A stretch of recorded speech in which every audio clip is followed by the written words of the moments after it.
마태복음 4장 18절에서 22절까지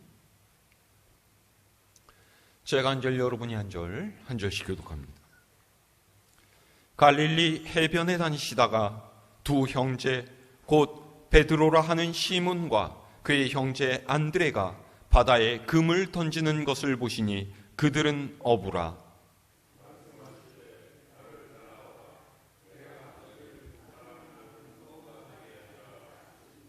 그들이 곧 그물을 버려두고 예수를 따르니라.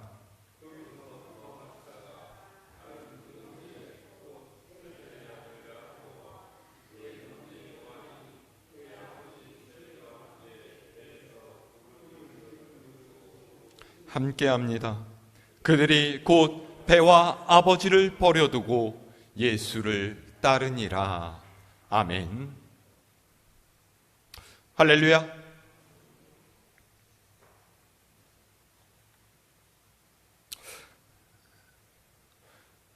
어느 시대를 막론하고 사람들이 인생에서 꿈꾸는 가장 최고의 가치는 행복하게 사는 것이라고 말할 수 있습니다. 여러분 동의하십니까? 우리는 행복한 나라, 행복한 사회, 행복한 가정, 그리고 행복한 인생과 행복한 교회를 추구합니다. 그리고 많은 그리스도인이 예수님을 믿는 것 또한 주 안에서 행복한 인생을 살기 위해서죠. 그야말로 우리는 행복을 누리기 위해서 살아가고 있다라고 말할 수가 있습니다. 그런데 여러분, 도대체 이 행복이란 것 무엇입니까? 여러분, 행복이 뭐라고 생각하세요? 국어사전을 보면요, 행복이라는 단어를 생활에서 충분한 만족과 기쁨을 느껴서 흐뭇한 상태라고 정의를 내리고 있습니다.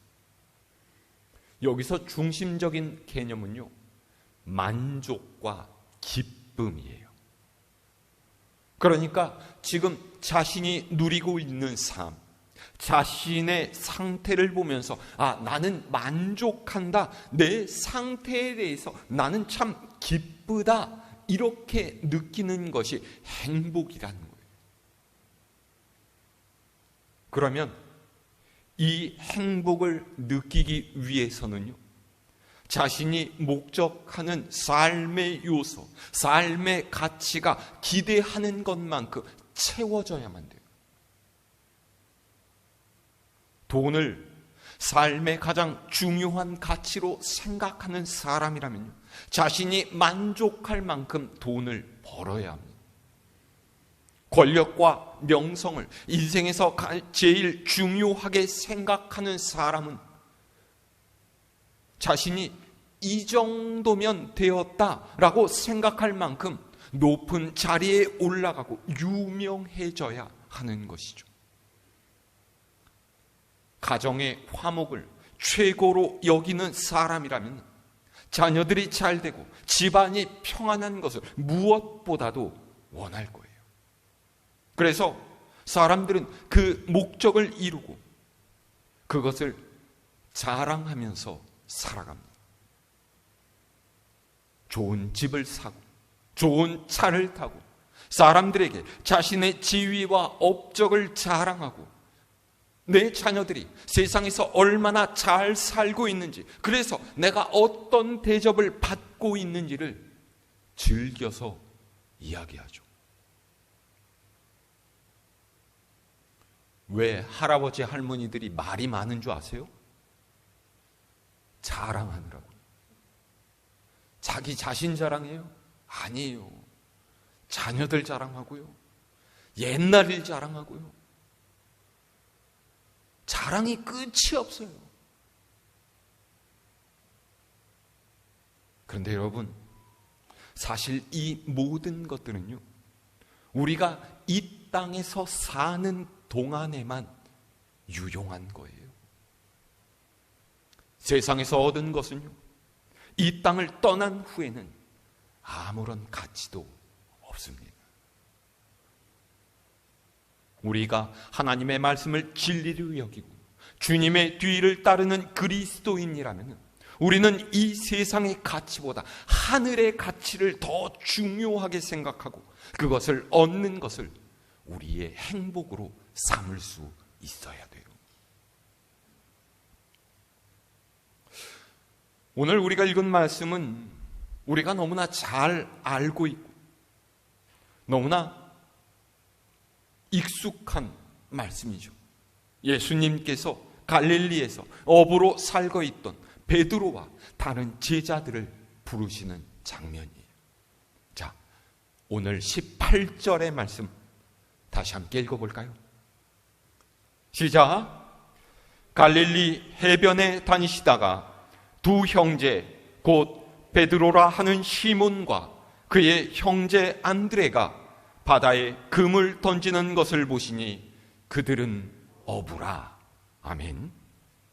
예수님께서 갈릴리 해변을 거니시다가 배에서 그물을 던져 물고기를 낚는 두 사람을 보셨어요. 베드로라고 하는 시몬과 그의 형제 안드레였죠. 그들은 물고기를 잡는 어부였어요. 지금도 그렇겠지만은요, 예수님 당시에 어부는 굉장히 고된 직업 중에 하나였습니다. 날이 좋지 않을 때는 배를 띄울 수도 없었고요, 날이 좋아서 배를 띄우더라도 늘 물고기를 많이 잡는 것도 아니었죠. 그렇게 어렵게 낚은 물고기를 시장에 가져가 보았자 썩 비싸게 팔지도 못했었고요, 사람들은 물고기 비린내를 풍기면서 다니는 이들을 별로 반갑지 않은 눈으로 바라보았어요. 그렇다고 어떻게 하겠습니까? 그들은 가족이 먹고 살 수 있도록 생계를 책임져야만 했고요, 그래서 하루 벌어서 하루 먹고 사는 이 일상의 굴레를 벗어날 수가 없었던 거예요. 다른 뾰족한 수가 없었어요. 그저 다른 사람들도 다 이렇게 살려니, 인생이란 이런 것이려니 그렇게 받아들이면서 매일매일을 똑같이 아무런 기대나 소망 없이 그저 살아가고 있었다라는 거예요.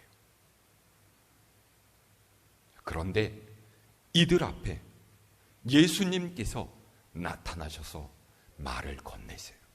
자, 19절에서 20절 말씀. 시작. 말씀하시되 나를 따라오라. 내가 너희를 사람을 낚는 어부가 되게 하리라 하시니 그들이 곧 그물을 버려두고 예수를 따르니라. 아멘. 예수님께서는 이들을 보시고 나를 따라오너라. 내가 너희를 사람을 낚는 어부가 되게 하겠다 말씀하셨어요. 사람 낚는 어부가 되게 하시겠다라는 말씀 무슨 뜻입니까? 복음을 전하는 제자로 삼으시겠다라는 것이죠. 하나님 나라의 일꾼이 되게 하시겠다라는 거예요. 사실 제자들이 예수님의 이 말씀을 제대로 알아들었을지는 모르겠습니다. 왜냐하면 그들은 배움이 짧은 사람들이었고요, 지금까지 회당에 나가서 말씀을 듣고 율법대로 사는 일 같은 것에는 그렇게 큰 관심을 두지 않았을 것이기 때문이에요. 그런데도 어쨌거나 이들은 예수님의 부르심에 반응했어요. 베드로와 안드레뿐만이 아닙니다. 예수님께서는 다른 이들도 부르셨죠. 자, 21절에서 22절 말씀. 시작. 거기서 더 가시다가 다른 두 형제 곧 세베데의 아들 야고보와 그의 형제 요한이 그의 아버지 세베데와 함께 배에서 금을 깁는 것을 보시고 부르시니 그들이 곧 배와 아버지를 버려두고 예수를 따르니라. 아멘. 예수님께서는 세베데의 아들 야고보와 그의 형제 요한도 보시고 부르셨어요. 그리고 그들 또한 주님을 따르게 되죠. 보세요. 베드로와 안드레 그리고 야고보와 요한이 예수님의 부르심을 들었을 때에 이들에게 똑같이 드러난 모습 세 가지가 있어요. 첫 번째 무엇입니까? 그들은 곧 응답했다는 거예요. 곧이라는 말은요, 즉시 주저하지 않고 바로 그런 뜻이죠. 그러니까 주님의 부르심에 고민하거나 머뭇거리지 않았다라는 거예요. 그들은 예수님께서 부르신 이 생각 저 생각하지 않았어요. 내가 이곳을 떠나면 앞으로 우리 식구는 어떻게 먹고 살지? 내가 저분을 따라가면 과연 뭐가 될 수 있을까? 그런 생각으로 이것을 택할까 저것을 택할까 망설이지 않았어요. 이게 무슨 뜻입니까? 그들은 비록 생계를 위해서 하루하루 배를 타고 물고기를 잡는 생활을 했지만 마음속에는 어부로서가 아닌 새로운 모습으로 살아가고자 하는 열망, 입과 배를 위해서 사는 인생이 아니라 보다 가치 있는 것을 위해서 살고자 하는 소망이 있었다라는 거예요. 그랬기에 그들은 주저함 없이 주님의 부르심에 응해서 주님을 쫓았던 것이죠.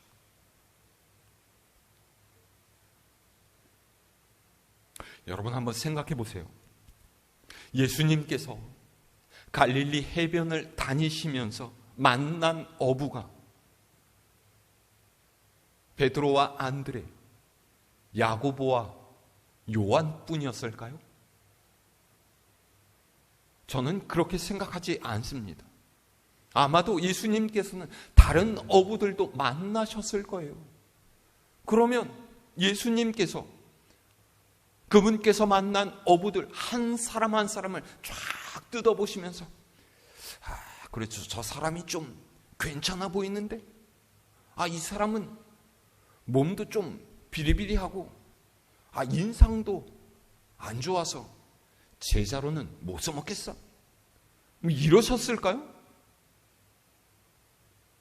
저는 그렇게 생각하지 않습니다. 주님께서는요, 아마도 베드로와 안드레, 야고보와 요한뿐만이 아닌 다른 어부들에게도 주님의 제자가 되라고 권유하셨을 거예요. 그런데요, 예수님의 이 부르심에 즉각 응답하고서 따라온 이들은 이들뿐이었다라는 것이죠. 다른 이들은요, 뭐라는 거야? 자기가 뭔데 따라오래? 참 별 희한한 사람 다 보겠구만. 그렇게 대수롭지 않게 여기고 주님의 부르심을 무시한 사람도 있었을 것이고요. 또 어떤 이들은 따라갈까? 말까? 야, 이거 어떡하지? 그렇게 고민한 사람도 있었을 거예요. 그런데 그가 고민하는 동안 주님께서는 이미 그를 지나쳐가지고 벌써 다른 사람을 부르신다라는 거죠.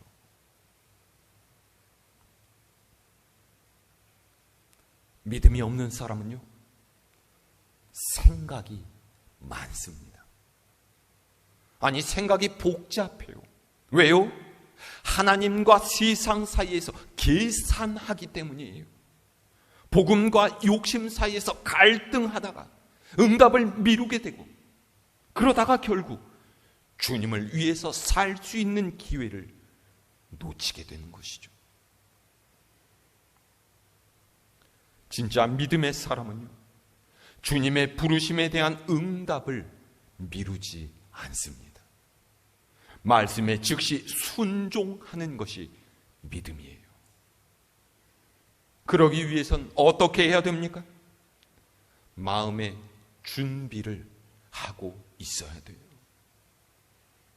하나님께 쓰임받기를 갈망해야만 합니다.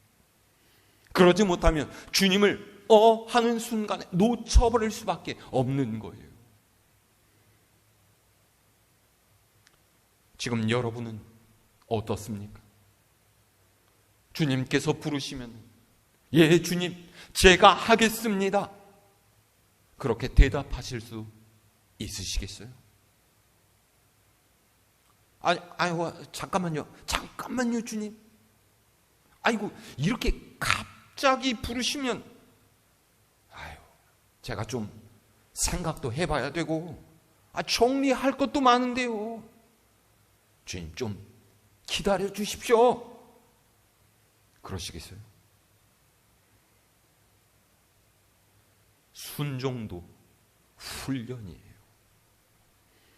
스포츠 선수들이 경기를 치르기 위해서 훈련하고 자신을 준비시키는 것처럼 우리 또한 매일의 일상 가운데에서 하나님께서 사용하실 그 때를 위해서 스스로를 준비해 가야 됩니다. 자, 제자들의 공통된 반응 두 번째는 무엇일까요? 버려두었다라는 거예요.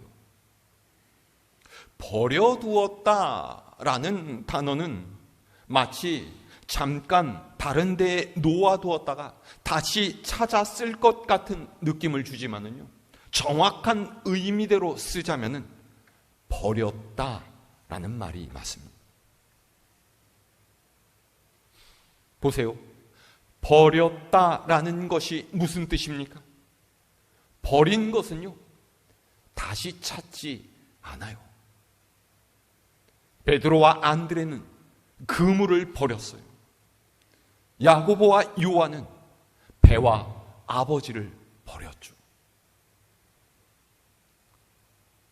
주님을 따르기 위해서 버려야 할 것이 있고 떠나야 할 곳이 있습니다.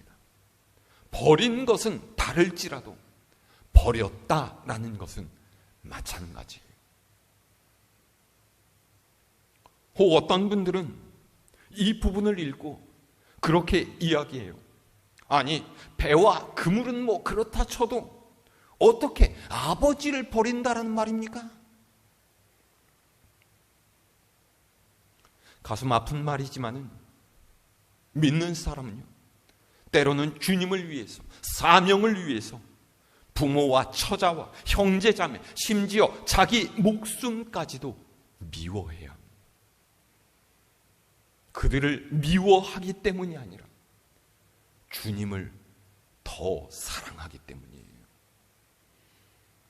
예수님께서는 마태복음 10장에서 아버지나 어머니를 나보다 더 사랑하는 자는 내게 합당하지 아니하고 아들이나 딸을 나보다 더 사랑하는 자도 내게 합당하지 아니하다 말씀하셨죠.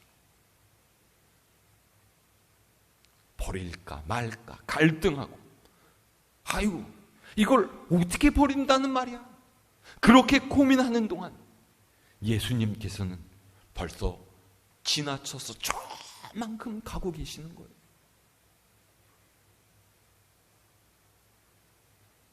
우리도 그렇습니다.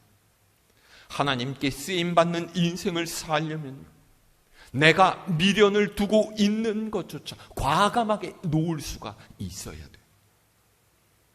지금 즐기고 있는 것에 머무르는 것이 아니라 앞으로 얻게 될 더 귀한 것에 초점을 맞출 수 있어야 하죠.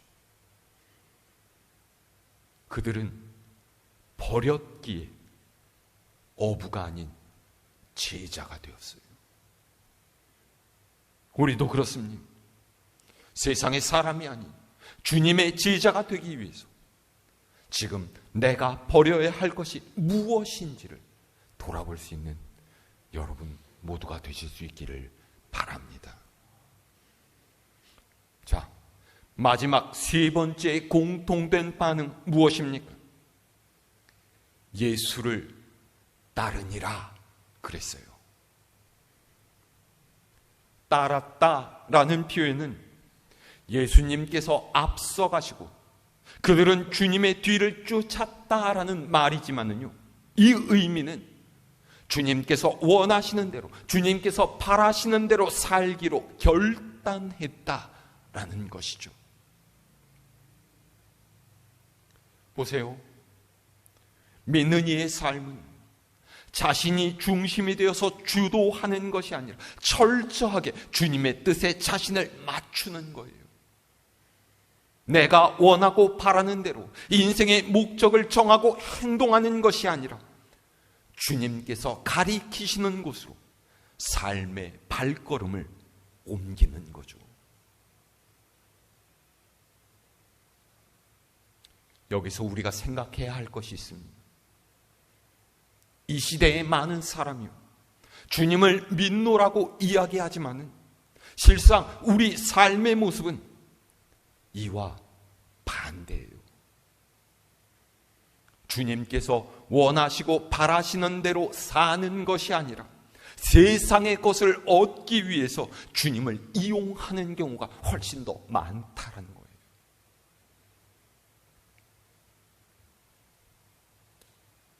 보통 그리스도인들에게요, 교회 왜 다니십니까? 그렇게 물어보면요, 대부분이 예수님 믿고 복 받기 위해서죠, 그렇게 대답하는 사람이 엄청 많습니다. 복을 받는다라고 하는 이 말이 무슨 뜻이에요? 내가 원하는 행복, 내가 바라는 세상의 것들을 얻기 위해서라는 것이죠. 한마디로 내 일이 잘 되어서 돈 많이 벌고 세상에서 출세하고 몸에 병이 낫고 자녀들이 잘 되기를 바란다는 거예요. 물론 이것도 중요해요. 그러나 이것이 우리 삶의 1순위가 되어서는 안 되는 거예요. 참 아이러니하지 않아요? 예수님께서는요, 제자들에게 네가 먹고 살기 위해서 아등바등 애쓰는 그 자리, 입과 배를 채우기 위해서 사는 자리를 떠나서 하나님을 위해 사는 사람이 되어라, 이렇게 부르셨는데, 오늘날의 우리는 도리어 세상의 것을 얻기 위해서 쟁탈하는 자리로 예수님을 끌어들이고 있다라는 거예요.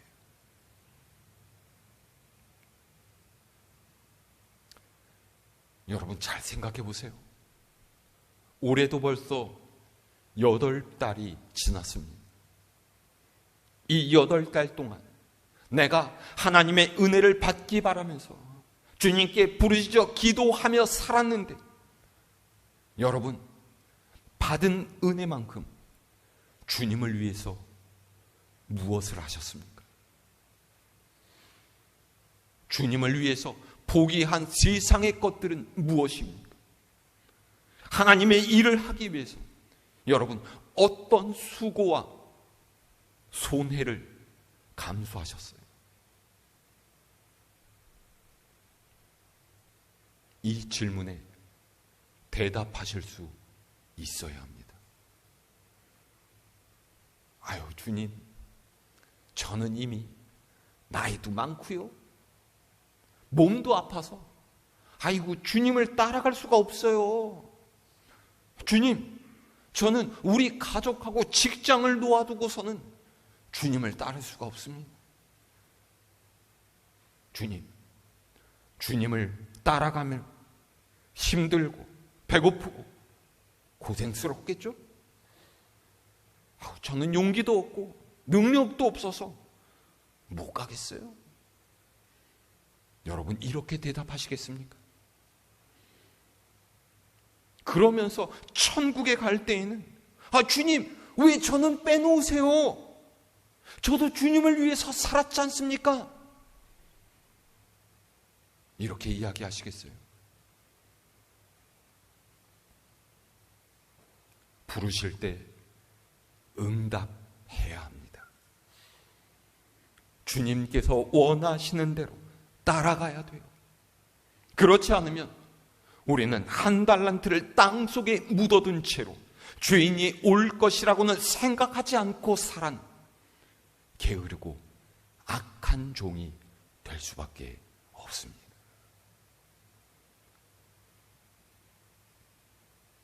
주님의 부르심에 응답한 제자들은 지금은 주님의 뒤를 따르지만 나중에는요, 이 모습이 바뀌어요.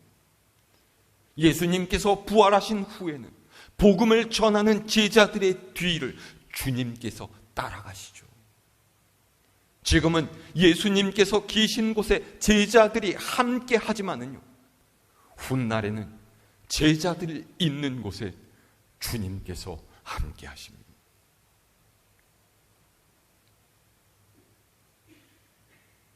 아마도 주님께서는 지금도 그분과 함께할 제자들을 부르고 계실 거예요. 주님의 부르심에 주저함 없이 망설임 없이 세상의 것들을 내려놓고 그분을 따라가는 여러분 되실 수 있기를 바랍니다. 주님께서는 내일 일을 위해 염려하지 말라고 하셨어요. 하나님을 경외하며 주님을 따르는 일, 하나님께서는 살피시고 부족함 없이 채우신다라는 것을 여러분 기억하시기를 바랍니다. 우리에게 주어진 삶의 자리에서 최선을 다해서 믿음으로 반응하고 응답하며 주님의 제자답게 살아가는 여러분 모두가 될 수 있기를 우리 주님의 이름으로 축원합니다.